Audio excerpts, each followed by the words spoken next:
kandi nta kibazo mfite. Nshuti bakunzi ba BKND TV ndabasuhuje, mbifurije kugubwa neza, mbifurije ibihe byiza, mbifurije amahoro atangwa na Nyagasani. Ibice bitandukanye mudukurikiye muherereyemo, abari mu Rwanda, abari hanze y'u Rwanda, reka nizere ko nanone mumeze neza cyane. Wowe utameze neza njya nkubwira yuko ibihe byiza bitangwa na Nyagasani, ariko nanone nta gihe na kimwe waba urimo Nyagasani atabizi. Jya neza wigendere, neza uzayisanga imbere cyawe slogan, ariko ibintu bikwiye kuranga umuntu ugira ubumuntu harimo no kugira neza, kugira umutima w'impuhwe, kugira umutima w'imbabazi. Ibyo ngibyo bigomba kuranga umutima umuntu ufite ubumuntu. Umutima we ugomba kurangwa n'ibyo ngibyo, guca bugufi, kugira impuhwe, gufasha abababaye, ndetse n'ibindi byinshi cyane bitandukanye. Byango gukurikira social media, by'umwihariko YouTube, iyi nkuru ya Benice Mbabazi warayibonye ni umumama wagiraga uti rwose uburwayi bumereye nabi, narivuje biranga, ndetse bajya banyitira izindi ndwara zimwe na zimwe. Ni mu kiganiro yagiranye n'ibitangazamakuru bitandukanye, harimo Urugendo TV, Action TV ndetse n'abandi, aho yagiraga uti ubuzima burananije. Ngira ngo mwagiye mubona n'umwana we avuga uti njye ndi gusenga Nyagasani, ndi gusenga Rurema kugira ngo ndebe yuko no muntu yatambuka, ndi gusenga Nyagasani kugira ngo ndebe ko umumama yakitaba Imana, kuko aho bigeze birarambiranye. Ngira ngo rero ibyo bitangazamakuru byagiye mu buvugizi babakoreye, hari habonetse abitanga bakora group WhatsApp, batangira gukusanya rero inkunga, cyangwa se bareba uko uno mubyeyi yagezwa mu bitaro akavuzwa. Ejo rero saa 4 navuganye n'umukobwa n'ubundi umufite, ambwira ati turi mu bitaro bya Nyarugenge, niho turi hano i Nyamirambo, utariko ntago abaganga bari kutwitaho, twamuzanye ahita aryama, utariko nta kintu na kimwe bari bamuhereza kuva yagera ahangaha. Uko twaje niko bikimeje. Naje gukomeza kugerageza kumuvugisha ngo ndebe yuko yaba akiri kwa muganga mpamusure, gusa ntabwo byaje gukunda kuko telefone twaraburanye.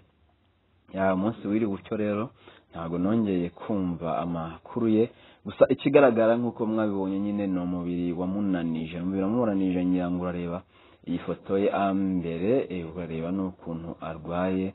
Ngira ngo urabona ko ari ibintu bibiri bitandukanye rwose.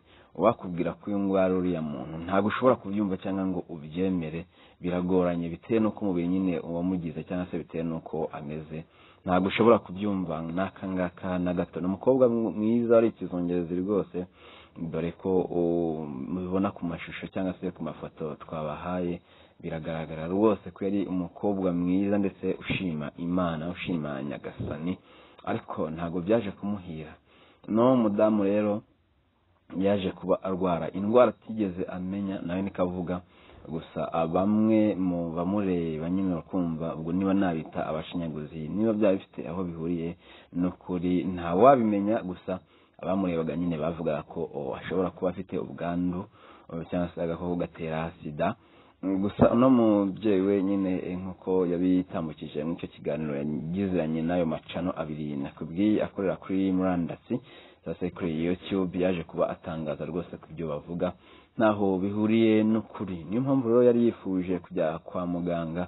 Muri ibyo bitangazamakuru byari byamukoreye ubuvugizi byari byakunze, bagira ati impamvu ndi kubikubwira ni iyihe. Mw'icyo gicamunsi bamujyanye kwa muganga, nyine bambwira bati twahageze, ariko nta kintu bari bamukorera, kuko navuganye nabo ejo saa 4, ubwo ejo hashize, ubwo nabo bari bamujyanye kwa muganga ejo bundi hashize, ariko bambwiraga ko ejo hashize kugeza izo saa 4 twavuganiragaho nta muganga wari wagira icyo abaha, cyangwa se imiti abaha.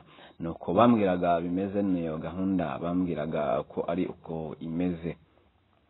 Rero saa 4 zo mu ijoro ryashize niho Mbabazi yaje kuba yitaba Imana. Magingo aya ngaya ntakiri mu mwuka w'abazima, ntakiri mu isi y'abazima, nyine Nyagasani yamwisubije, yamukunze kuturusha cyane, kavuga uti njyewe umubiri urandya, nibyo nisabira. Wabonaga nta cyiza afite cyo gukira. Umuhungu we nawe akavuga uti ngewe mama icyampa akapfa nicyo ngewe nsaba Imana.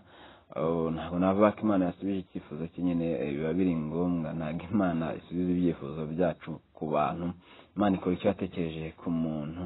Turakomeza tubakurikiranire hafi ahangaha ino nkuru, nitumenya igihe cyo gushyingura cyageze nabyo nta kibazo tuzabamenyesha kugira ngo gahunda zigende neza.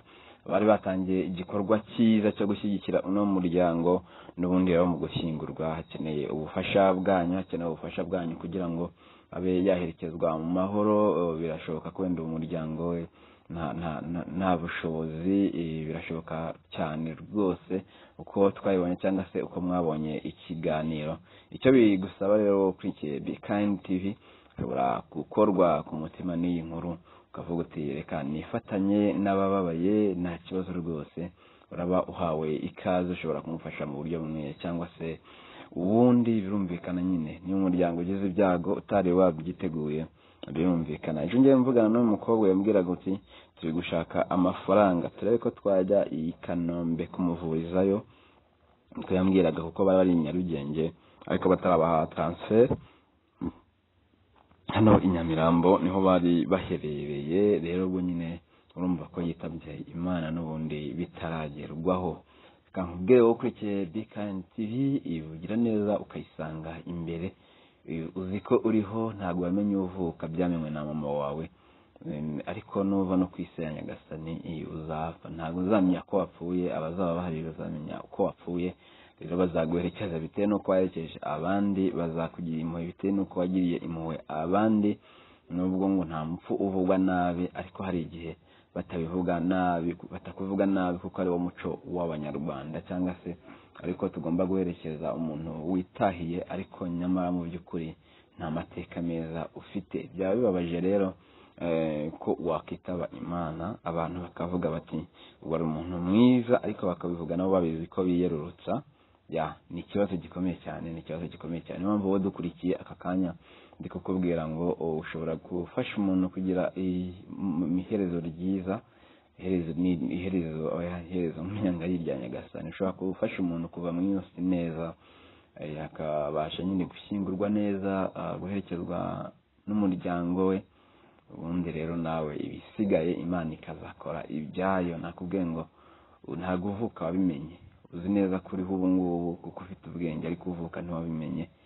Nupfa rero nabyo ntuzabimenya, bizamenywa n'abazaba bari hafi yawe, bizamenywa n'abazifuza kugera ku gituro cyawe. Niyo mpamvu rero ushobora kuzapfa bikagenda nabi bitewe n'uko nawe utajya ubigenzereza neza abitabye Imana. Kora subscribe kuri Be Kind TV, ubundi ibindi tuzajya tubana gakeya, niko gahunda zimeze.